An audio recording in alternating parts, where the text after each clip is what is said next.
Welcome back to the B4evaKool Adventure series that we're doing here on B4evaKool. My name is Rex45. We have Nomad on two wheels and Jimbo Tarpe, also known as Two Wheels One Compass.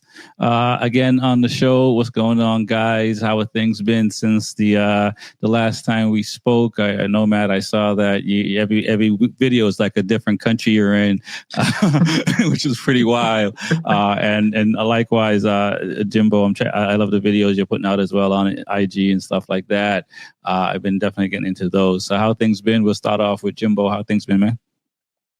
Good. I'm still in Chile. The videos that have been coming out recently have started to catch up to the Chile episodes. So there's been a lot on the introduction, a couple things in the desert up north, and there will be releases coming out going into Patagonia eventually. The stories that are coming right now are Patagonia. They've had great traction. Chileans have been loving my videos. It's gotten quite a bit of notoriety and exposure and several different um, other pages like tourism pages and stuff. So that's been pretty sweet. I've been liking Santiago, but it's been getting cold in the southern hemisphere here. It's getting into winter soon, so the leaves are all changing. Complete opposite of the northern hemisphere.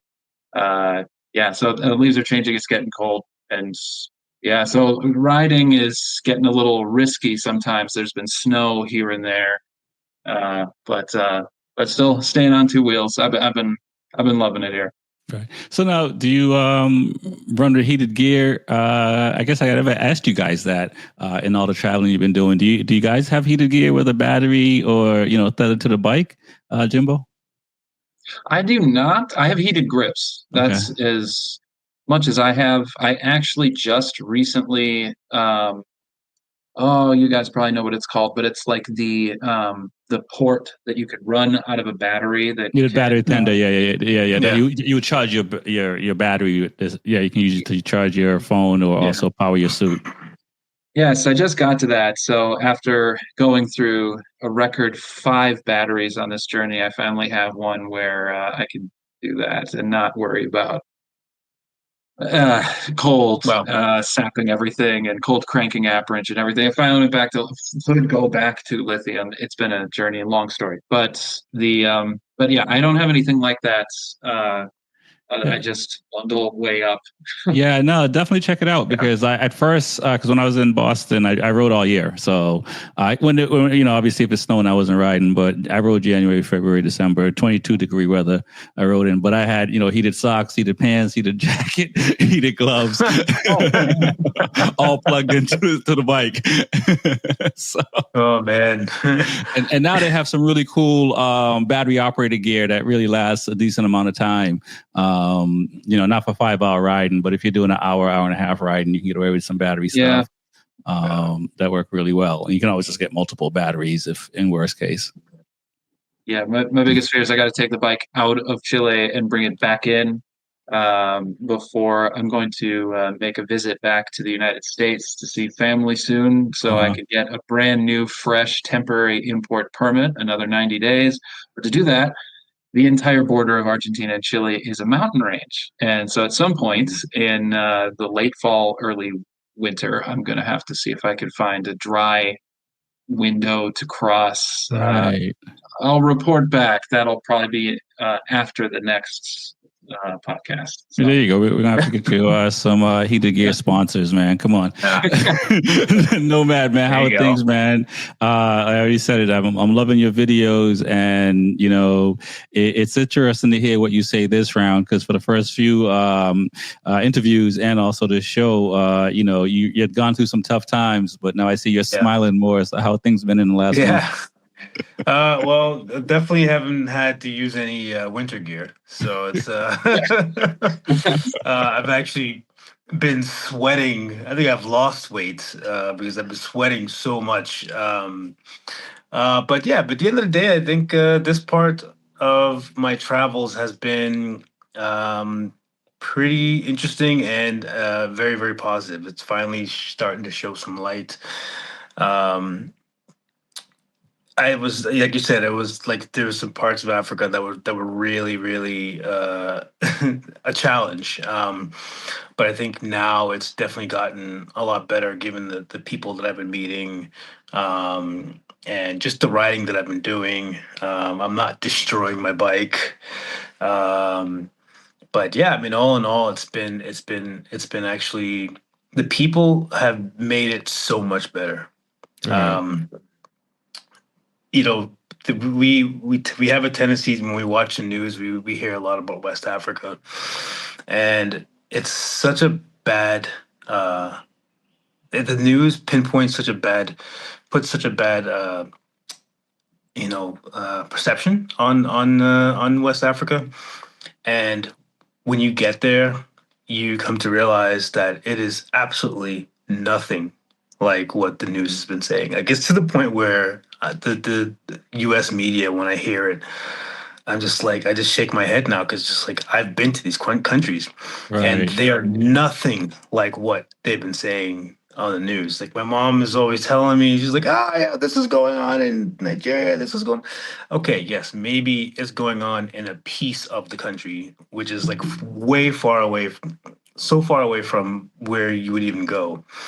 Um, it's almost like people in Africa would see a school shooting in Colorado and then will Yeah. think like all of the United States is a school shooting, so it's Right. the Right. same concept.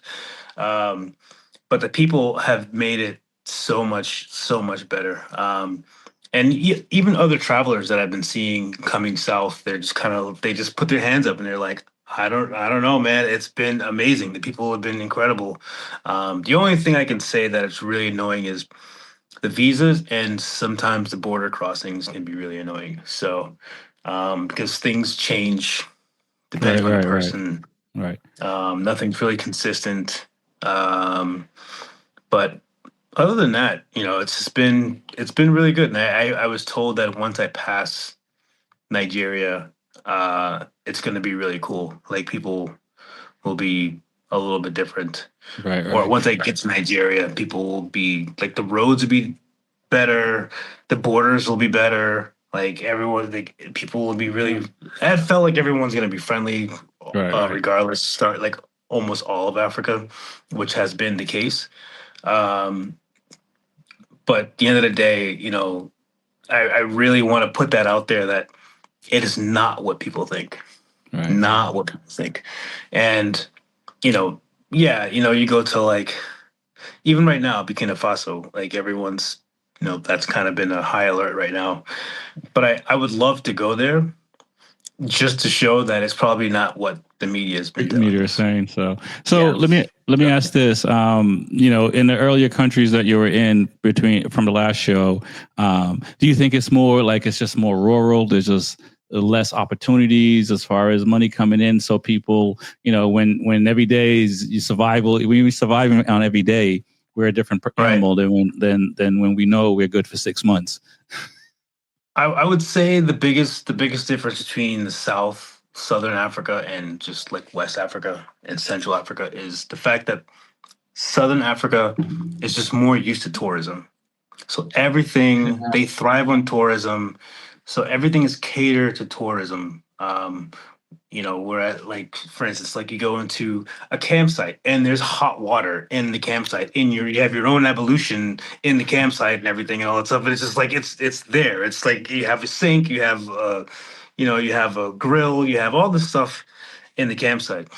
Whereas Central Africa, there are no campsites, and you go to a accommodation, and now you're spending $25-$30 for a fan in your room, and there's like no bug net. It's like they don't really care about the whole tourism thing. It's like they don't understand. They just think that people just come in and have money and will Yeah. just pay for it. Right. Their whole concept of Which is accommodation kind of is kind true of though, right? It's like, this is what we got. Take it or leave it. yeah. That's just that's just what it is. Neither you have Wi-Fi or the power's out. You don't have Yeah. Wi-Fi or the power's out. That's Right. So Right. So, and do you think that, and looking back, because I know when you were going through it, you probably wanted to flip over a lot of tables. But in hindsight, did that make you more appreciative of getting more west and more northern west into different countries now that your things are getting better? Yeah, so I think as I started to go up the west coast of Africa, it became more of a cultural thing and seeing all the tribes. Because you would like when I got to Angola, you'd see people literally, you know, with the stick, with the stick and like no shirt, but then would have like a, and they're just like it was almost like when you go into a when you go on a tour and they bring you to this one place where everyone is dressed like that, but it's not really the Yeah, case.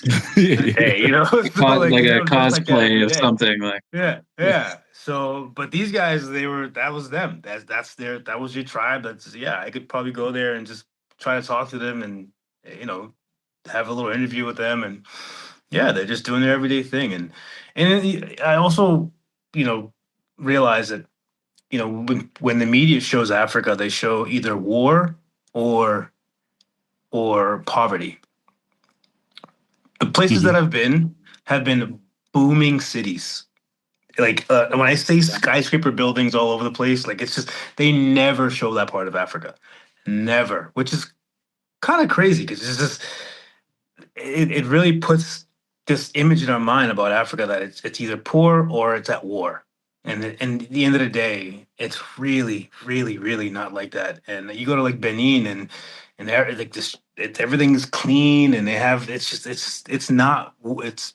I would love for people to actually go to West Africa and just experience it because it's not what you see on the news on the media. Gotcha. yeah.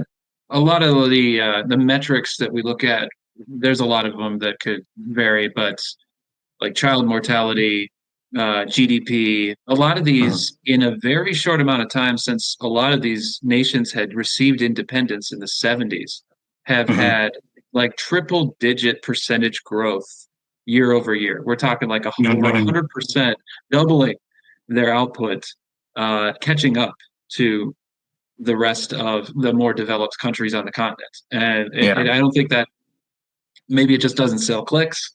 There's an Ebola outbreak. I heard that before. Let's look at it again. But Yeah. I guess, like, I think you could say the same thing sometimes about Minneapolis and Minnesota. There was a time when it was pretty unstable during the pandemic, but it doesn't really sell stories when it's doing better.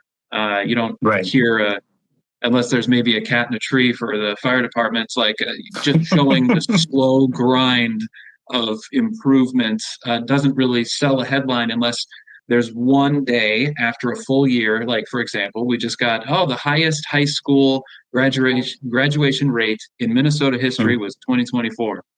And then that's it. And then it's over. No one's talking about it. It'll be done. It was one headline. We hit a record. Yeah. Great, cool. That's like the best it's ever been, but it Yeah. may not be. Yeah. It may not sell headlines. So I can understand how the. I've been to places in Mexico like Sinaloa. I've had friends come through Venezuela, and the mentality toward these areas, because there's such negative press, is that Mm. they are they just, nope, I got an idea what it is. It's been ingrained in my Yeah. head. I know about it. But when you're on the ground, it could probably, I think Nomad and I know that it could be kind of frustrating to Yeah. see what it is on the ground and have people screaming online, go, I can't believe you're there. Be careful. Oh my Yeah. Yeah. gosh, it's going to be so, Yeah. it's a total misconception. Yes. So I get it. Yeah, I know a little bit about that. Growing up in the city of Boston in the 80s and 90s, of what the outside think versus what's actually going on, and it's like a low hanging fruit, right, guys? Where for the media, it's easy for them to say these things, but hear you guys talking about this, it is really harming tourism and travel. Mm-hmm. Yeah. Yeah. Yeah. Sometimes that makes a place nice. Growing up in Yeah. Costa Rica in 2010, when I lived there, Costa Rica is a very stable place, has a ton of tourism. So everybody knew the tricks on how to do little scams, or the pickpocketing and petty theft would be a lot more common. You cross the border north into Nicaragua, and it's become much more tourist recently. But in 2010, to navigate Nicaragua, you needed Spanish. They had to hire Europeans to work in their hostels because nobody spoke English. And when Nomad and I met there, like a whole whole new generation Z had been working in all the hostels that had Yeah. quite high English proficiency. But in the time before tourism was very popular or common in Nicaragua, it was safer from petty theft. There were lower crime rates. It was poorer, so your dollar went farther. There was way more to see. The last time anyone heard of Nicaragua in 2010 was maybe the Civil War in the 80s. So my parents were a little freaked out that, oh my, you're going to Nicaragua. Last I heard, it was pretty rough, and that was like 20 years ago. It's like 10 years from now, finding out your friend's son is going to study abroad in Syria. Oh, that's all I've heard of is terrible things. But some time has passed, and Yeah. so sometimes those non-touristy places could be quite the gem, as Nomad is definitely showcasing about West Africa. I don't know much about West Africa, so it's very good to hear. Yeah. A good example is El Salvador. I mean, that El Salvador is like been known for, its crime, and you don't go to El Salvador, it's always been known for that. But then by the time I went, I honestly, it's probably my top 4 most friendliest countries that I've ever been to. Wow. El Salvadorians are amazing. They were so happy to have tourists, and they were invited with open arms. Like it was such a complete different experience. Because it's funny because I actually was a little bit nervous going to El Salvador in the beginning as well, because obviously it had the history, but obviously there was a whole crime cleanup and all that stuff. So I had spoken to some other travelers that, they loved El Salvador, they loved the coast. It was really amazing, and the people were friendly. And then when I got there, that's exactly how I felt. I was like, this is a very, very friendly country. Yeah, you put it on a small scale. Like Minnesota doesn't have a lot of tourism, so when we had the Super Bowl in 2018, it blew people's minds that there would be people, out of towners, and everyone's like, "Holy crap! Yeah, let me show you this. Let me show you that." I ran into this couple from this place. They're still talking today about how they met John Hamm or Brad Pitt in some bar somewhere years later. They're going to be telling for the rest of their lives. But if you go to like a very touristy place, the stereotypes that maybe New Yorkers have about people wearing the "I Heart New York" T-shirts in New York, the cliche, like, oh, geez, more tourists. Or I can't imagine what France is like, or Paris. Like Paris is I think, the most visited city on earth in terms of tourism. How they view tourism, like the mentality, it could be quite different depending on how often it's traveled. So going into those off the beaten path places like El Salvador, for example, or some non-touristy parts of Nicaragua or Colombia, you do get you're received very differently, I think. Nice. Guys, I want to thank you guys for getting us caught up with what's been happening. But let's get into some questions for new riders trying to get into this adventure lifestyle. Let's start with, what do you think are some of the most important things to learn, for off-road riding and stuff like that when you're a new rider? What are some things you think that, riders should focus on when they're just starting to get their feet wet? Yeah, I think take this one better. Yeah. Definitely. I guess the first thing is knowing the bike choice that you have, because that's going to determine a lot regarding how fast you excel. Because if you get a bike that's, say you're new to it, and then you just hop on a GS, 1200, 1250, and you want to go and do some off-road stuff. Well, that's going to be a lot to handle and learn when you have that bike. So bike choice is definitely can be a factor. I'm not saying you cannot learn on that bike. You can learn on any bike, absolutely. But I just think the learning curve is going to be a little bit more difficult if you choose kind of the wrong bike as in the beginning. And also learn things like counterbalancing. That's a huge thing. Counterbalancing is learning how to counterbalance your bike in a corner, on a turn, slow counterbalancing, just learning the the forces of your bike going left and right, and knowing how to control your bike going left and right, especially slow. Slow is probably one of the most important. Absolutely. When you say slow, like what, 7 miles an hour slow? Yeah, yeah, no, yes, yeah, yeah, maybe even slower. Wow. Like, I mean, like, just don't even give it any throttle. Just use all clutch, in and out, clutch, in and out, brake, clutch, brake, clutch. That's it. I Because think that 90. balance. Yeah. I was going to Go say, I ahead. think 90% of my crashes have been under 10 miles an hour, like tip Yeah. overs. And imagine on a bicycle, right? And you're not going really fast. You're going, let's say you're just moving 1 mile an hour. You're kind of going like this, right? Yeah. Because you don't have centrifugal force keeping your balance. So I think Mhm. that's why at slower speeds, more things can happen. Yeah. Yeah, and also like when you are doing something a little bit more technical than your ability. Say you had a little bit of off-road training and you have the confidence, but now you get to a situation where, well, wow, like this is really technical, or at least more technical than what you've learned. Having that counterbalance and being able uh, to kind of just maneuver your bike in a way and hold position in a way that you're able to like maneuver through the situation that you're in. Because a lot of times people will panic and they might go either too fast, they might go too slow, and then they lose their balance and they have to put their foot down. And when you have to put your foot down, sometimes that could affect you in a negative way. But if you're able to keep your balance and stay on the pegs and keep it moving and keep rolling, then you'll definitely be able to maneuver through and tractor through whatever you're trying to get through.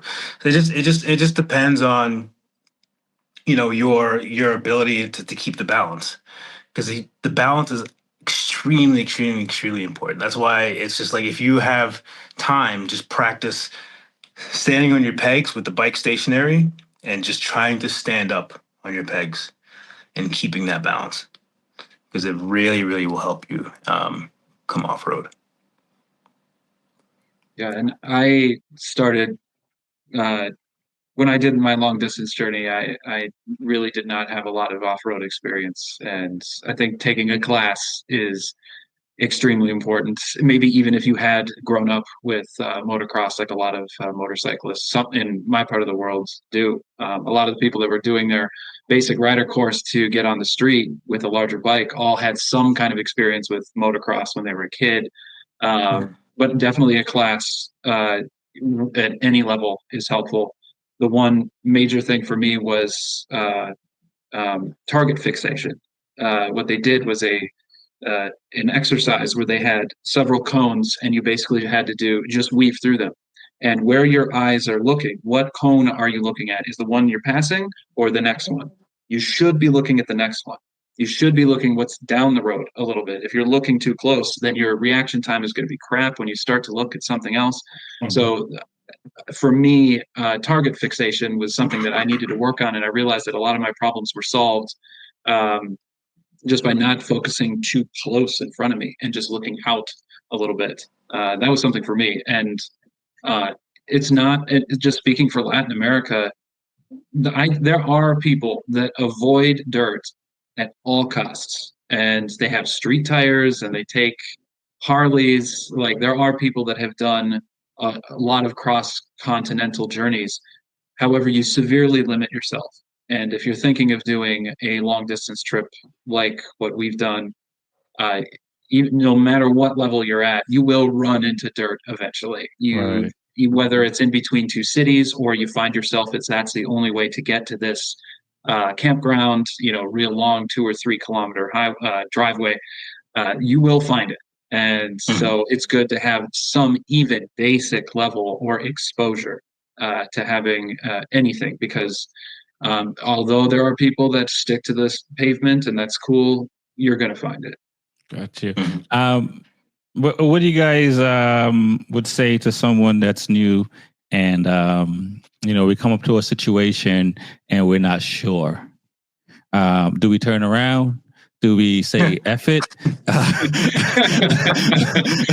I mean, you guys are seasoned now, so you probably just keep going. But like, what's the good advice for somebody who's not sure about a situation? I mean, I guess it's one of those things where there's no other option. You have to go. But outside of that, if there's another option, what do you say to new riders? It's good. I think it's good to say no sometimes. Like there's been times where like it is okay if I get back and I didn't make it and it's dark and because there was one place where I was trying to get to a campground and the entire driveway was nothing but super soft sand in the Chaco region of Paraguay. And I had to contact them later when I had internet and I said, there's no way that I'm going to pick up this bike by myself, fully loaded multiple times on really soft sand. It's not a thing that I'm very good at. I know that much more skilled people on this particular bike have done it, and their videos are all over my Instagram, but I can't do that. And initially, it's actually kind of an ego hit. You're like, look at what I'm doing, look at what I've done, and I'm saying no, I can't do this. Or a real rider, a real traveler, would be able to do something like this. So when you're fighting your own ego like that, it could be actually kind of a I don't know. You may push yourself to get into dangerous situations. You may find yourself going into danger, and I've done that a couple times. So part of the reason that we do this is we're getting just close enough to danger where we want to have a good time and have a good story and get somewhere interesting. But you also must understand the contingencies. Let's say you do fall over, then you can't pick it up. Are you going to get help? Are you putting yourself in a place where you're going to find yourself in maybe some high risk? Do you have enough water? Is there an ability to contact someone? Do you have a first aid kit? Do you have a patch kit? How far do you want this tightrope walk to go? So those things are something to take in consideration, and also just saying no and say I can't or won't do this. Okay. Yeah. Anything you want to add, Nomad? I agree. I think there comes a time where you need to know who you are as a writer and know your limits. I wish I could follow my own advice with that. Because I've definitely seen something and then I look at it and I'm just like, I can make it up this, but there's definitely a time where you really need to just take an L, say like, okay, this is going to be a bit too much. There's been times where, I've had to turn around with like river crossings. Like I'll walk the river and, next thing you know, it's like up to my waist almost. And I'm just, okay, this is probably not going to be the best option. The human dipstick. Yeah. Or even steep uphills. I mean, I'm notorious for going up steep uphills and failing at them and then going back down and doing it over and over and over and over again. I've done that so many times to the point where I finally made it because I always know that I can make it. But at the end of the day, there is a time where you have to quit. There's been times where I had to stop and say, like, I can't make it up this hill. Very rarely do I look up a hill and it's like, I'm not going to even attempt it. Also, we think about like things like how much luggage do you have? Like Jimbo said, it's like when you drop your bike, are you going to be able to lift it up? Because you're going to drop your bike on this particular situation. Like it's going to happen. You're probably going to go up it a couple times, or you're going to go down this road a couple times, and you're probably going to go down in the sand or something like that. So you're going to end up having to pick up your bike, and it's really annoying when especially if you have picked up your bike multiple times in one, down one road, and you're just like, ugh. And you remember that, and you're just like, I don't want to keep having to pick up my bike all the time, and you know how exhausted you get, and so there is a time where you really have to sit back and say, okay, let's reanalyze the situation because that road looks pretty rough. And then another thing is when you see a road that looks pretty rough, you don't know how rough it's going to get down the line. Yeah. Like it looks rough right now. It can get worse. and then it can get worse to a point where you can't even turn around. So Yeah. now you just have to keep going. So you could really screw yourself and end up in a really bad situation. So I've had that as well with bodies of water like rivers or large puddles. In Peru, I found myself taking a shortcut, and it took me way up into the Altiplano near a mine. And I should not have been up there, but the large mining vehicles, like these huge extractors, had turned a lot of the road into mud and like black oil mud and these big pools of water. I don't know how long ago it had been since it rained, but there was these big pools. And if I got through it, that means that if I did turn around, I'd have to go through these back again. So when I stopped and I gauged how deep it is, like, all right, I can go through this. But I'm thinking, could I do it again? Because there may be something further down this line. And again, I'm by myself. Like, I hate doing this to myself. I make more risks. I take more risks when I know there's someone with me in the potential inevitable situation of dropping a bike. It's not going to use all my energy to lift it up and lift it up and lift it up, or it doesn't get stuck when it's down. So yeah, just like it's kind of like when you're doing that swimming out into the ocean. You got to remember you got to, or a lake, or not on safety things with undertows. I don't know too much. I'm from Minnesota, but let's say you take a swim out into a lake, you got to save half your energy for coming back. A lot of that is calculated into the risk of going off road into the bush. Got you. You had mentioned something about water earlier, and it's something I didn't think about. Like, how much water do you guys travel with, and how do you measure how much water you should travel with?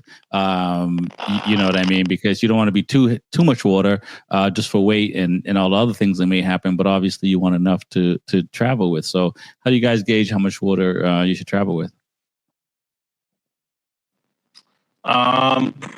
Generally, I honestly just fill my water bladder up. I have 3 liters, or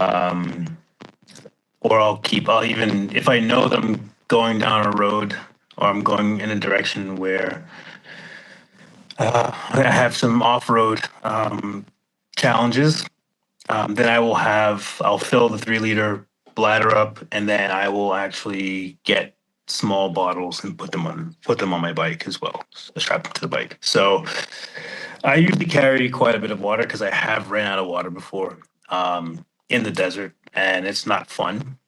When you are really thirsty and you are lifting your bike a lot and you're sweating, and it's really not fun. So not having water, enough water, can really make that journey just 10 times worse. So I always have before I leave, I always put 3 liters of water in my bladder, and then I'll stop at a gas station and get a couple bottles of water, small bottles. So and now, like, honestly, I've been keeping small bottles of water on the bike because there are people on the side of the road that ask me for water. Like, as Oh, you're okay. riding, yeah, as you're riding, they'll go like this, and they just want water. So I'll just throw them a bottle of water, and yeah, because it gets really hot out here. So Wow. How about you, Jimbo? Yeah, I got for those that are watching with visual aid, I have this like backpack that has a water bladder in it. So this I picked this up from the 800s when I met them in British Columbia. I'd never really used this before, but it's a backpack that has a 2 liter bladder and then a little hose that goes in front. And that I have, so the water isn't taking up space on the bike as much, because then you have to factor in balance and the fact that it could break or leak. What do you want to get wet? It's just all contingencies. But having it on my back like that means that I can sip water and drink water while I ride as well. So I don't have to pull over if I'm, let's say, pressed for time. I don't have to worry about having my entire bike equipped with the panniers. I can go pannierless if I'm just going around town or going for a quick ride. I have it on me. But when I'm doing like long distance or something off road, I have another kind of bladder that expands. I could try to find it, but basically it carries 5 gallons, and but it Wow. folds up to the size. It like expands when you fill it with water, but the thing can really flatten out to, I don't know, like the size of like a binder. So it's like just this big plastic pouch.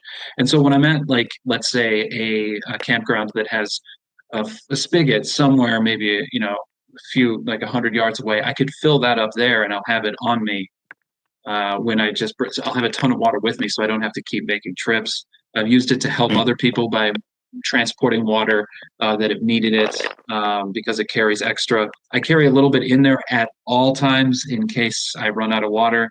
You have to think about the dryness or the climate that you're in. For example, like the Nazca Lines, it may not be that hot there, but it is one of the driest deserts on Earth that may go years without rain at a time.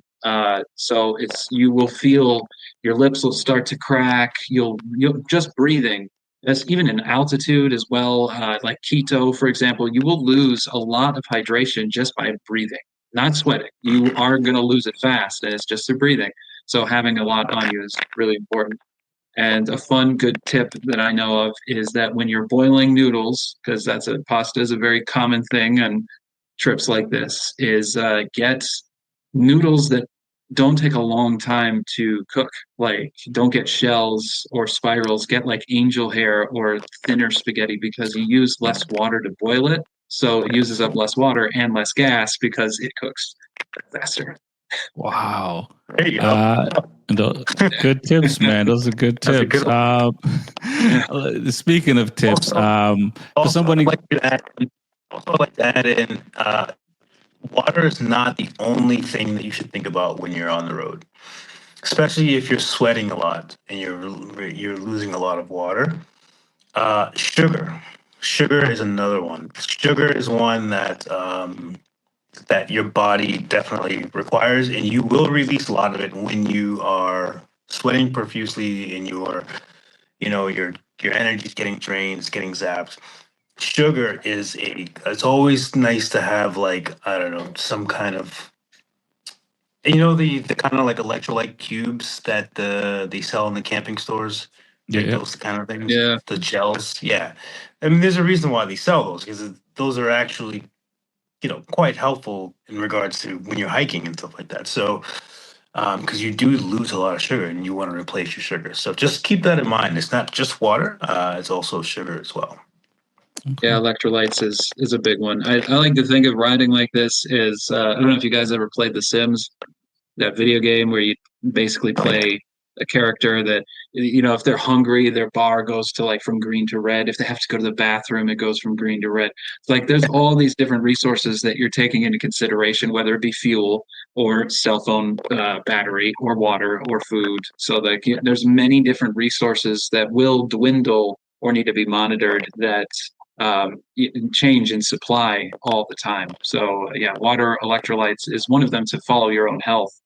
And it's good to I keep powder electrolytes as an emergency supply because I have gotten sick so many times on this journey. And when you're alone, it'll be the only trip of the day if you can somehow make it out of your lodging situation, hostel, whatever, to get to a pharmacy to find electrolytes. So like having the powder on you because it doesn't take up space is a really good thing to have because um, yeah, there may be some illness that hits you and you can't move real fast or far and you don't have a lot of help. Wow.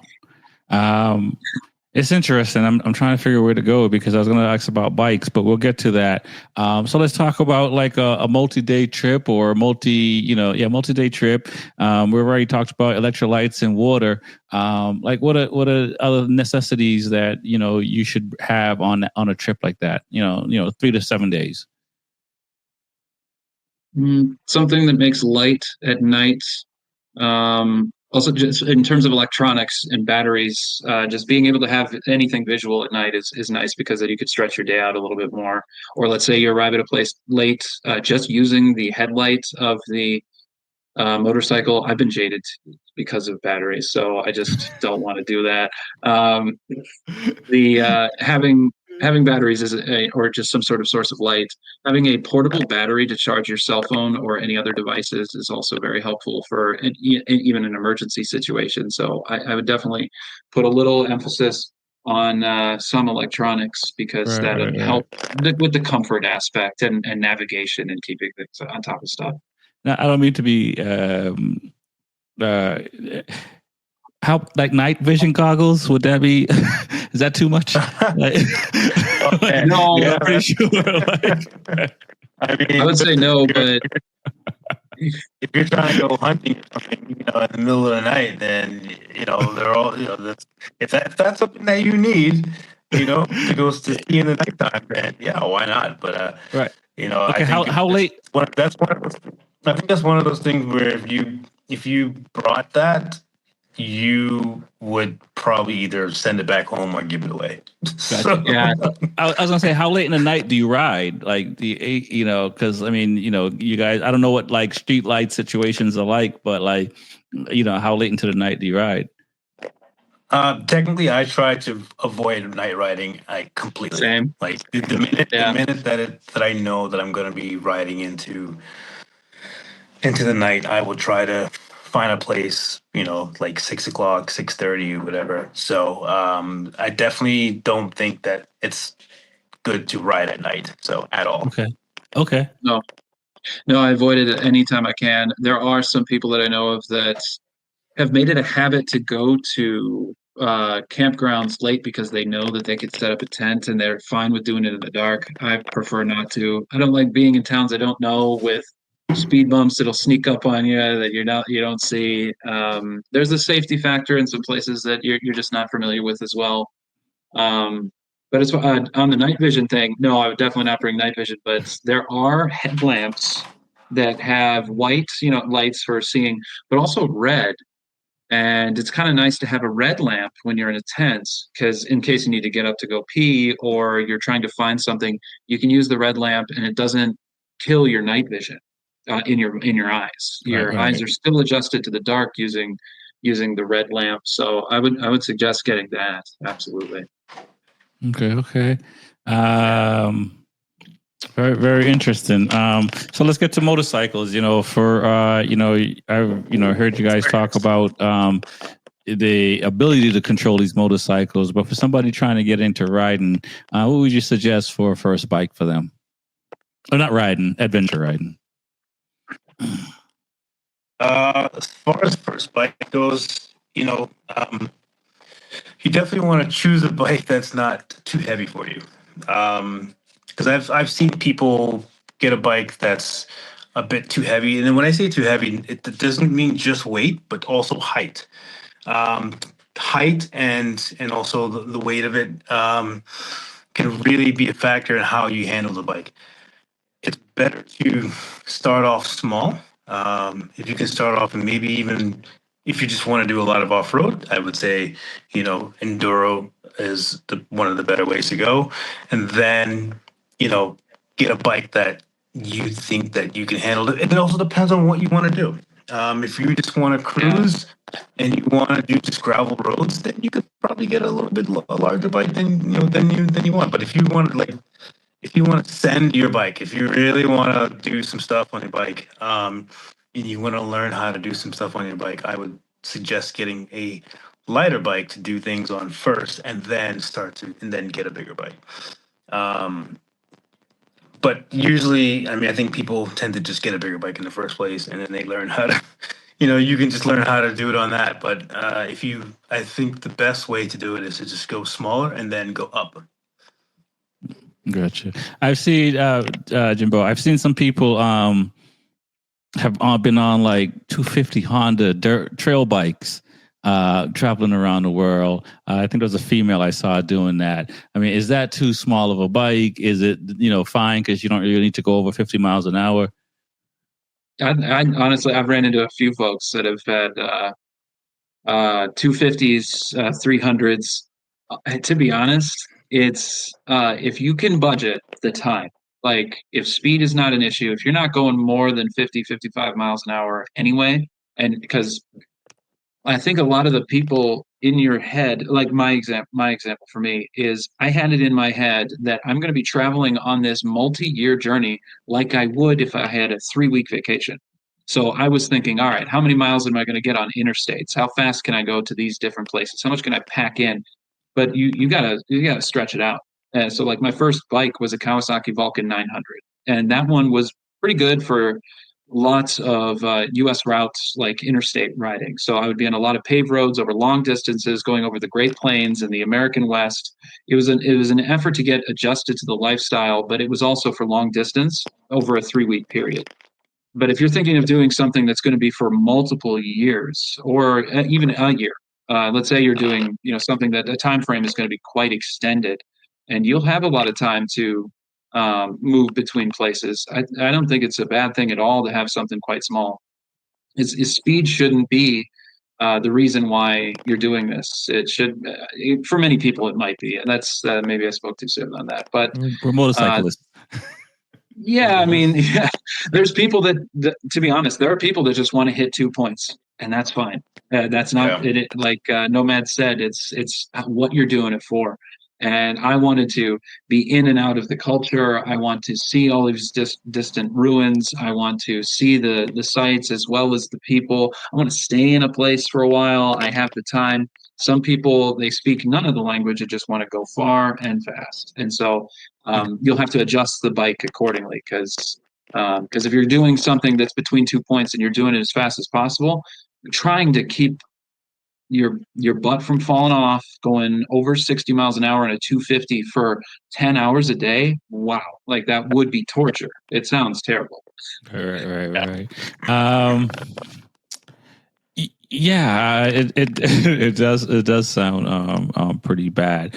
How do you guys balance how much tech you have on the bike, and how important is the ability to communicate?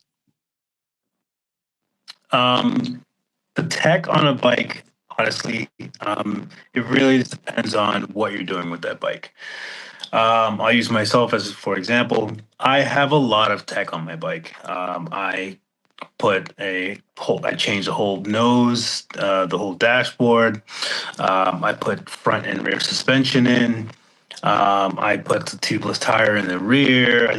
I did a lot of stuff on my bike, mainly because I knew that when I was going to travel, I was going to race as well. So I was setting my bike up to do some pretty tough riding and travel at the same time. Now, obviously, everyone's mission is different. I would say that I think that was kind of one of my bigger mistakes was putting so much tech on my bike, because it gets expensive when you start putting all this stuff on your bike. Um, I would say things like the basic things like GPS stuff. Definitely, if you can find a way to charge your phone, charge your navigation while you're riding, things like that, so that it won't get ruined by the rain and the cold, and you have to take the cable out of the charging port in and out, because that will ruin it.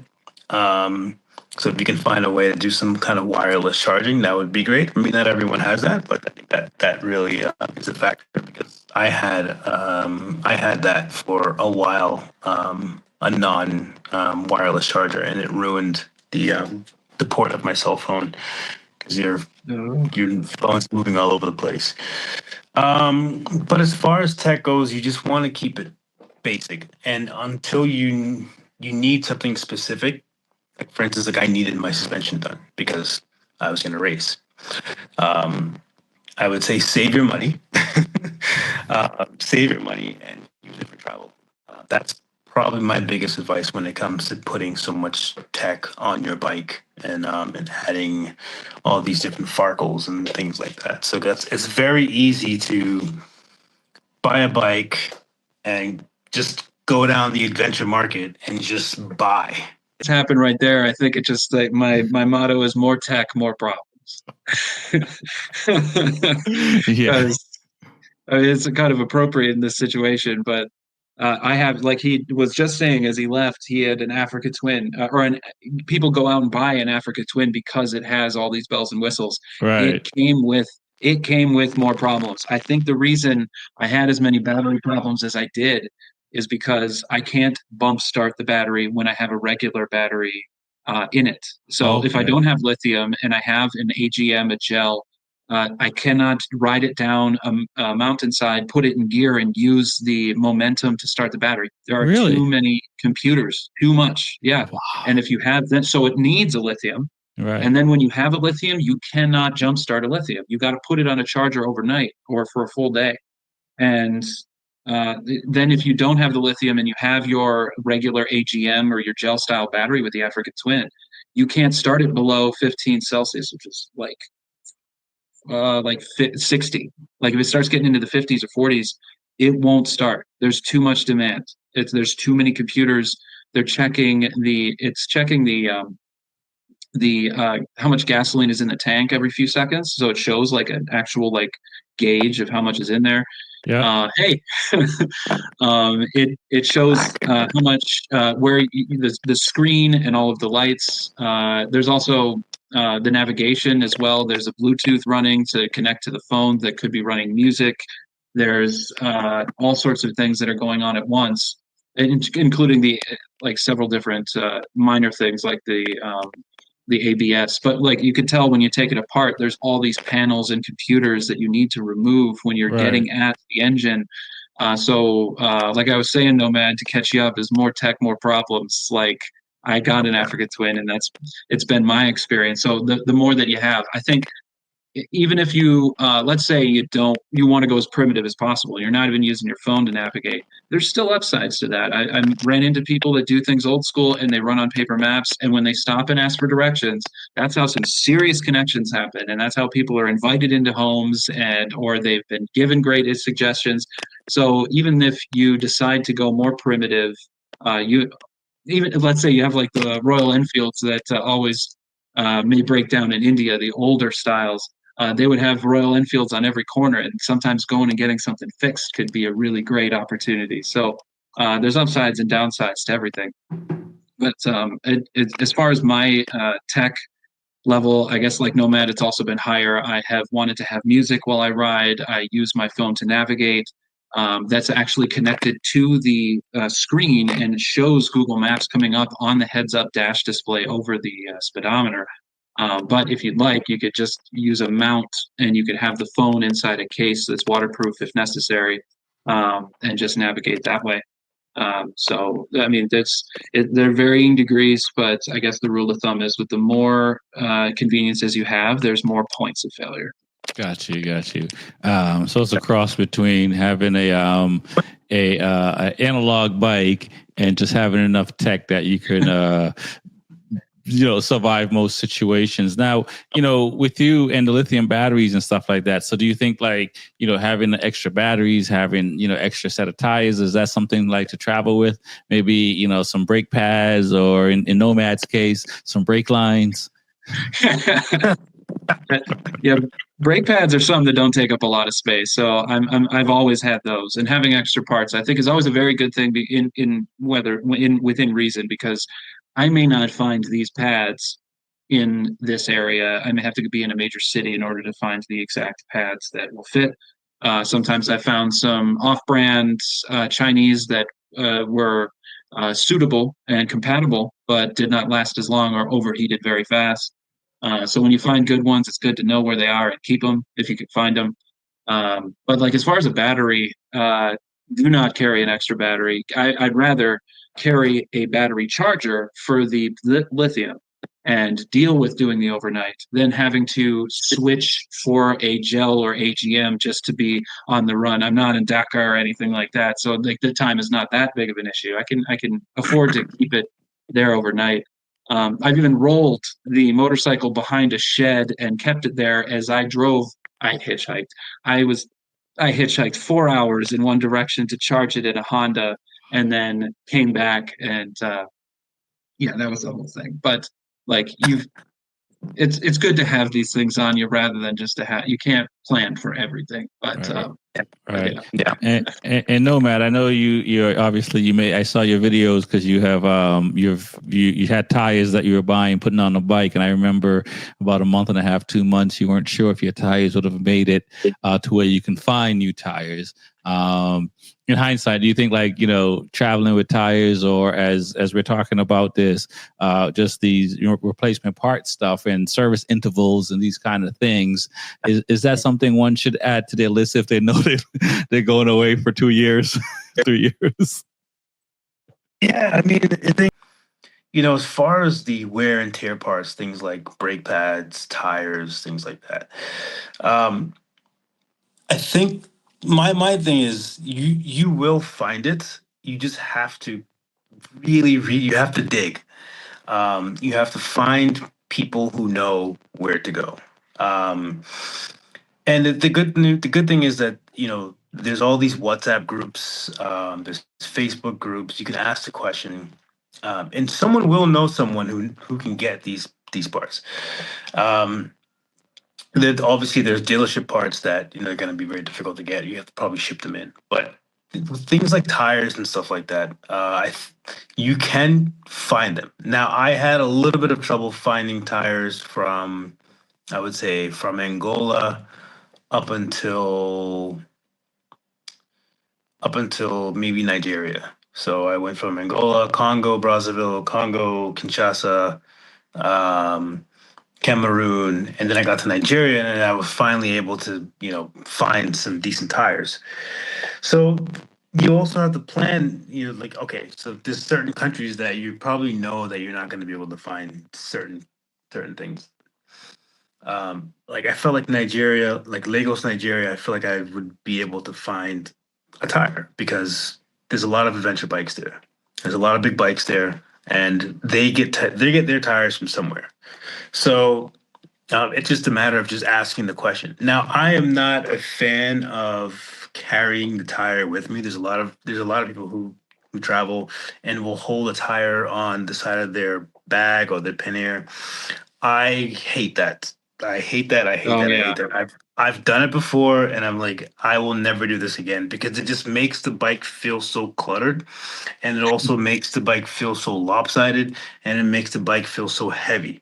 And the things that I'd like to do, the way that I like to travel, I definitely go in places where I'm going to be going off road and doing some stuff. So I want my bike to be as light as possible. So I am more of a fan of when you start to see wear and tear on your tire and you start to realize it, start looking, start asking questions. Where can I find this tire? Where can I get these tires? I have this size wheel. Like, where can I get this? And eventually, someone is you're going to find it. And that's the thing. You're going to find it. And that's always been my thing with travel is when you need it, you're going to find it. You're going to find it somewhere. And it might not be what you get at, back home, but it'll be similar. It might be used, but you will find one. So, uh, power just went out. Oh no way. I was like, well, at least the internet is up. I was wondering what happened there. It's just Yeah. Hopefully power will come back pretty soon. But I'll start with Jimbo on this one right here. And then hopefully power will come back. There you go, there's some light there. Hopefully things will work out. But hearing you guys talk about tires and brake pads, and I brought up the brake lines and stuff like that, how do you guys feel about what dealers say or manufacturers say service intervals should be? Because it sounds like you guys push beyond the service interval recommendation, like oil changes and these kind of things. And you've traveled Nomad through several countries without changing tires, which I assume is at least 3,000 miles. I don't know what that is in kilometers, but I'm pretty sure it's a lot of miles. Yeah, no, I had a couple things on carrying a tire on your bike, and I'll get to intervals. I promise. Yeah. Is to the layman, having a motorcycle on the outside of your bike, to the layman or someone observing from afar, it makes you look very experienced, but it is such a hassle. Like the balance is weird. You have to take it off and carry it into every place that you're going to sleep in case somebody takes it. It's just a huge hassle. So I have never ridden with a tire on the outside expecting to, oh, well, I'll just push this one as long as I can. I either change it early or plan accordingly. Okay. And I think of it like, and maybe you guys maybe growing up in the 90s, there was a video game called Oregon Trail where you would whenever you'd cross America, you're in a major city, that's the time. That's when you find this, that, and the other thing. So I've planned, okay, sounds like the tire's getting a little low. This next city is going to be a chance. I'm going to do it early. I'm going to change it early because I know all the way to the end of this country, I'm not going to find anything. So it's okay to leave a little on the table and do it early, as I've heard it said. Like, yeah, there's probably a few more 1,000 kilometers or miles on this, and maybe you can make some money selling it, which I've done. I've gone onto Marketplace and I've sold it because I knew that it was not going to take me further, and it's way better than just carrying it on me. Right. Also, in Nicaragua, personal story is Nicaragua did not have my size of tire. The rear tire is 150 in width, and there was nothing over 130 or maybe 140. It was impossible to find a 150. I called every single tire manufacturer or importer or everyone, even rental agencies of motorcycles, in case they had anything of that size. They said it was not possible to find my size tire. However, there are tables that you can go online and find like tires that will fit imperfectly. So I was able to find a Chinese tire that was not perfect in width on the rim. It did have, like, the rims were sticking out a little weird on the side. And when over 50 miles an hour, it just, like, it was so annoying. But I was able to put it on there and bring it out of the country. So if you can find the tables online, they're very easy to find. You could look up just what size rim fits with one. And I know with AI, it's much easier now that it's integrated into Google searches, but you'll be able to find some tables that will show, okay, what dimensions are quasi compatible with whatever you can find. And like Nomad was saying, it's good to just be flexible and no, you're not going to find your favorite brand. No, you're not going to find the exact 50-50 that you're looking for. Maybe it's something that's just going to take you a little ways. And if you're flexible enough, you got the time, you can sell it down the road. So not getting your favorite toothpaste is going to happen. Like, you're going to have to find something that'll make it work. So I know we haven't even. Go ahead. Yeah. But in terms of intervals, yeah, I keep spreadsheets on Google Drive. They make free spreadsheets that you can put in. So I have, I could maybe even send a picture of it so that you could get it, Rex. Maybe you could put it in show notes or something. But basically, I have like all these columns of what kilometer I did the change or the interval at, or mile. I have it in both because I'm looking at my manual versus what is on the bike versus when. So I put it in both. And then when it's going to change, when I need to do the next one, what date it was, where it was, how long did the last one last? And then I keep another tab that's just the rap sheet. Every single issue that I've had, some problems that I've had. It's like imagine if I were buying a bike and someone gave me the entire history of everything that had happened. I would love to have something like that. So I'm making it. I started it at some point in, well into the journey already, but I figure the longer I wait, the less history I'll have. So I just started. And so I look at it periodically, and I look at how many kilometers or miles I'm at. And I'm like, all right, this change should be coming soon. When I'm in this town, when I'm passing through this area, I'll keep a lookout. So I do sometimes, as it said, leave it on the table. I'll make a change before it's necessary. I'll change the oil before I know that I'll need to, or the brake pads, because I know I'm not going to find them. That's okay, and that'll happen. But it's also okay to go a little over. I know I've gone way over on oil before, just because I know that it's going to be this long highway, and I know it's better to do it there. Or I'll find good oil that'll be compatible. Like, sometimes it's okay to go a little over, but it's also within reason. You got to check your pads and things like that. So it's a give take depending on what it is, but I like to keep a record of it as well. Right. It sounds like from the outside, and I'm still on the outside looking in, it seems like people are just free spirited.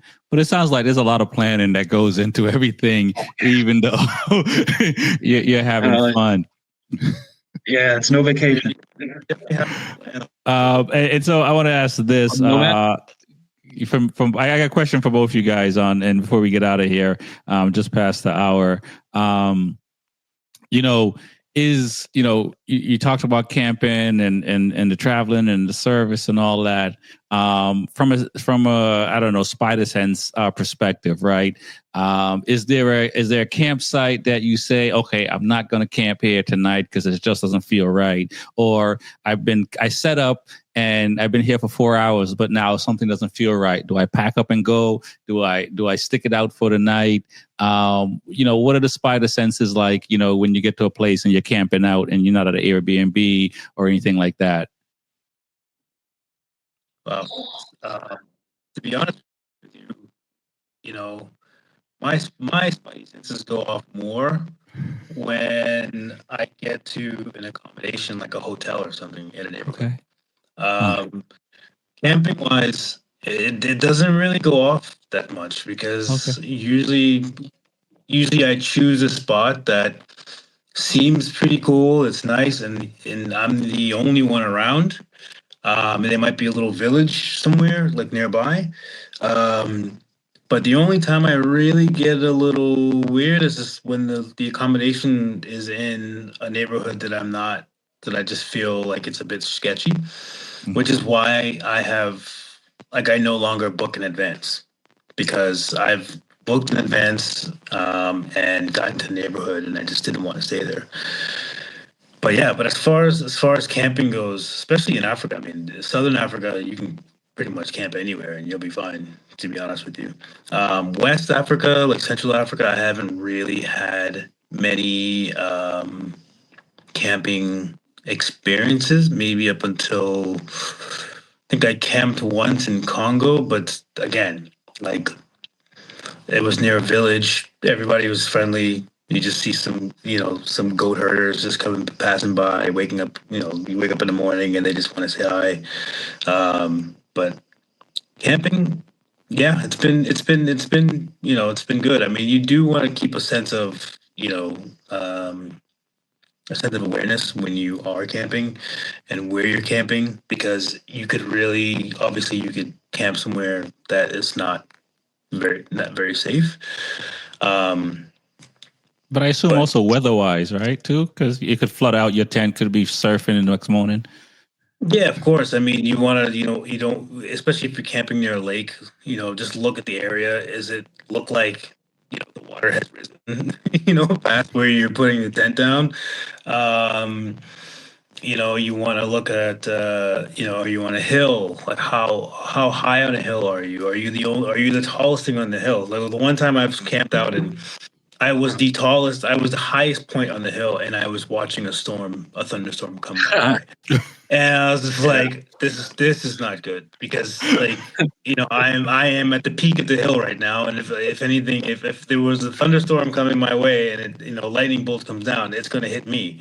So there's just little things like that you have to take into factor. Also, like in Africa, wildlife. You look at wildlife, and I wouldn't be so worried about tigers, lions, or things like that. I would be more worried about elephants and buffalo. Really? Buffalo.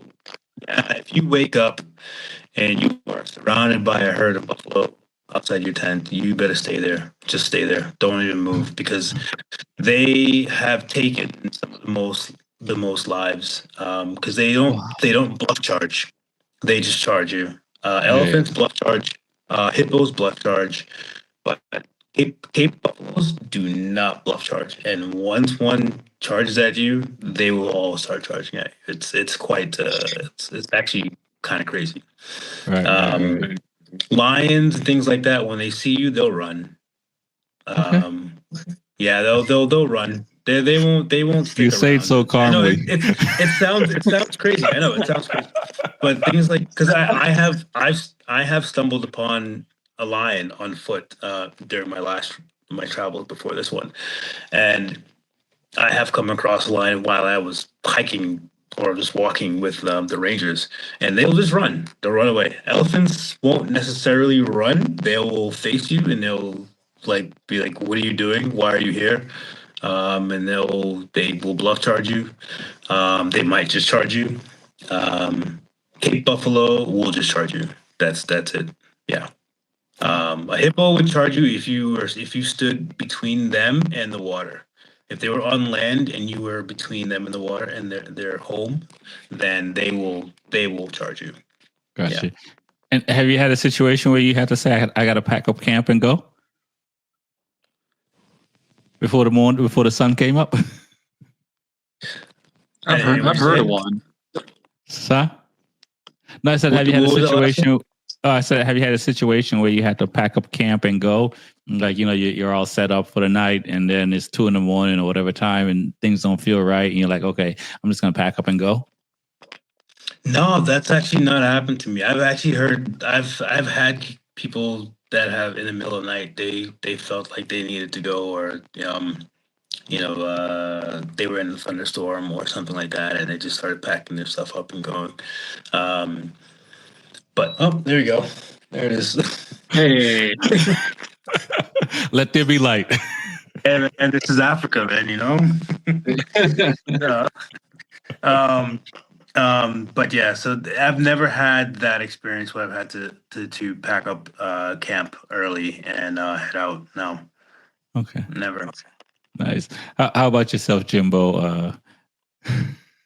Weather has definitely been one of the reasons that I've packed up and changed my accommodation. I've been in a place for a really long time, and then there was a wind advisory in Ushuaia, which shut down the entire campgrounds, which sucked because I arrived in the rain and set everything up, and then I was miserable. I was cold. I was taking a hot shower to bring my body temperature back up to normal, and they said, "We're shutting down everything. You have to find another place to go. You have to leave."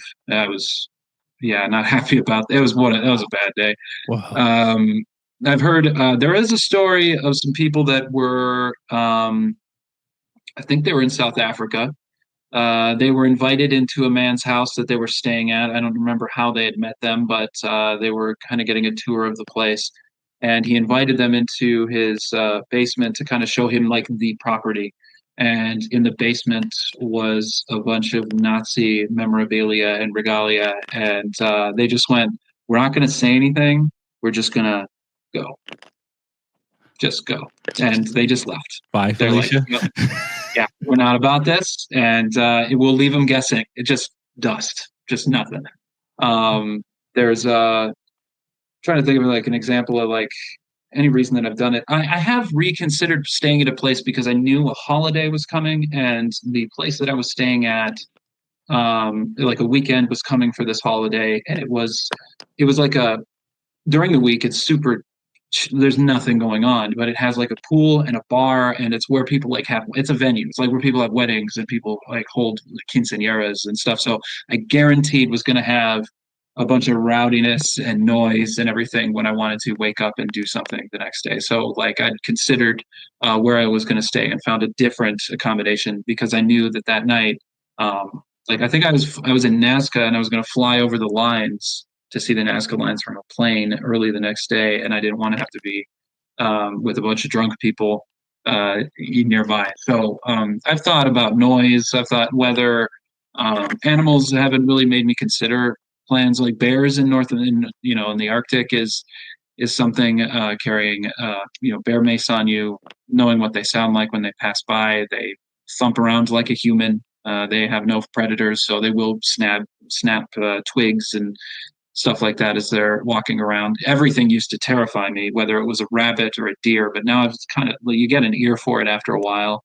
I hear kangaroos are terrifying because they walk with the cadence and sound like a human when they go by. So you don't really think about it until you're in a tent at night in another country, and every single sound there's no windows in your tent. You don't know what there is.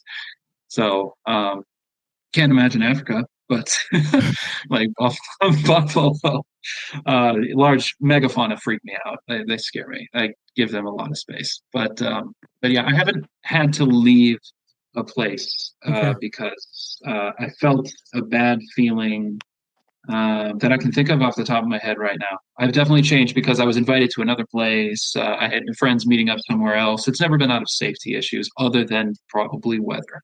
Got you. Hey, listen, man, I'm only used to sleeping at the racetrack or hotels close to the racetrack. And so I only have there was a sketchy hotel that I stayed at once, and the alarm went off at like 2 a.m. for like 15 minutes. And I was like, all right, there's a point where you have to just invest a certain amount of money for a point of return. So saving Yeah. too much money is a problem sometimes when it sounds too Oh, good to be true. yeah. Sometimes the really cheap ones, you take off the bed sheet and things scatter. Like, it's okay to pay a little bit more sometimes. No doubt. One more question before we get out of here. Fatigue.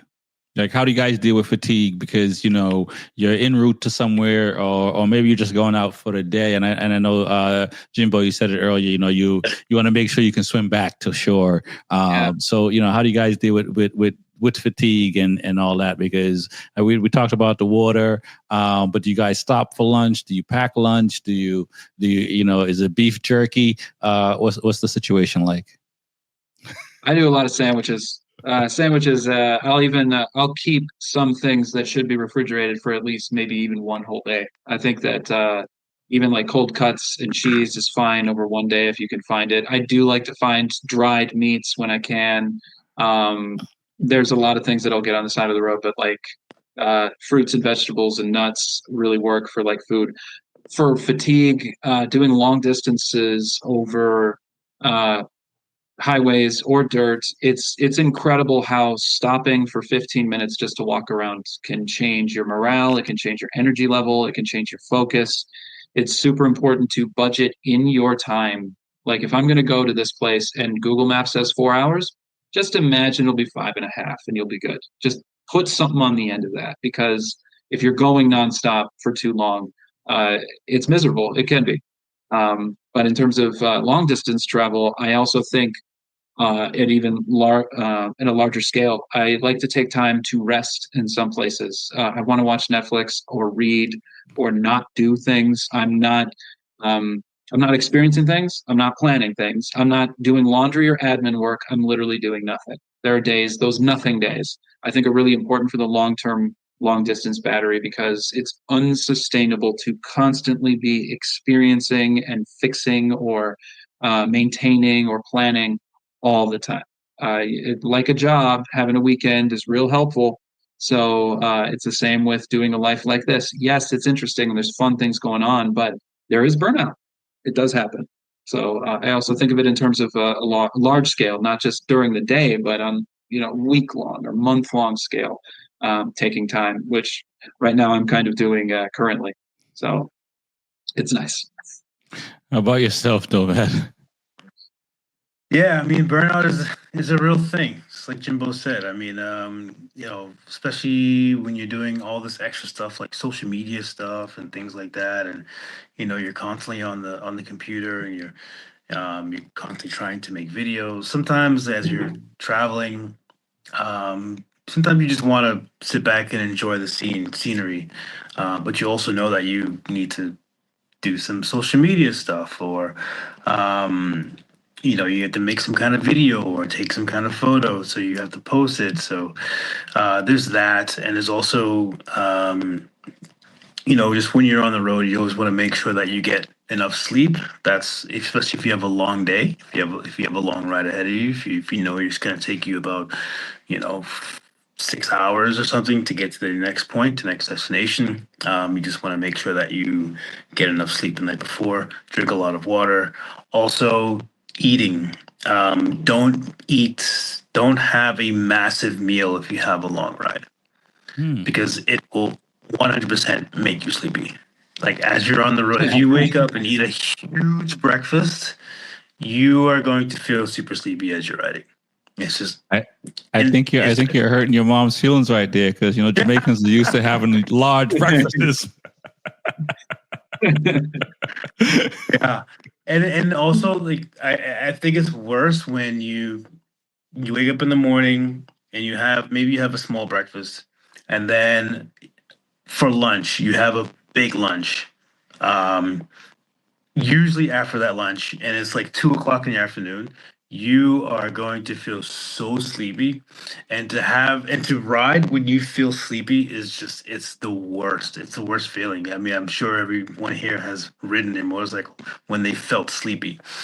Um, Yep. it's not a fun experience because you find like you're kind of like starting to close your eyes a little bit. You're like, oh wow, I'm actually falling asleep. Like I'm like really getting lazy here, and then your reaction time becomes slower, and it can be very dangerous. So I would say definitely no big meals while you're riding. Definitely no. Yeah, I would say quality of meals is important too because there was a time where I didn't really know how to cook on the road, and I would literally get can of tuna, bag of peanuts, and tortillas, and I would just throw the tuna in the tortilla, and that would be a lunch. You feel like crap, like your energy level's low. Why aren't I enjoying this place? It's because you're what you're putting in is what you're going to get out. It really it pays to put a little extra effort into either learning how to cook or pick up some ideas from strangers. Look online. There are ways to navigate the food, the culinary scene of living on a motorcycle with no refrigeration. You don't Mhm. have to go to restaurants all the time. It's going to kill your budget. It's learn how to cook on the road. It's very helpful. Mhm. I got you. One last one before we get out of here. What about those riders that have a trailer? Because having a refrigerator, like I have a refrigerator in my trailer, and I love it. I went like 10 years with just a cooler and ice, and buying ice, and replacing ice, and now I have a refrigerator. Have you thought about hooking up a trailer to the back of your bike to have more space for a little bit more creature comforts? Oh I would maybe. I have never thought of it, but I would if I had like, let's say if I were going to all the national parks in America and that there was a lot of interstate riding and I was going from place to, park to park to park. And you knew that like it wouldn't be that rough. I can't imagine going off-roading or climbing a rocky hill with the trailer. That sounds worse than anything. Never thought of that. Yeah. Off-road suspension on a trailer, man. I mean, it could Is it that could I work. don't even know. Yeah. It could work, but I guess it would be. It depends how much time you do on the road. But and I say that to say that like there are trailers now pretty equipped with doing some extreme off-roading. You know what I mean. So when you mentioned refrigeration and stuff like that, is that a sacrifice worth taking to say, hey, I can tow like a little I don't know 1x2 trailer, right? So I can carry more stuff. I can live a bit more comfortable.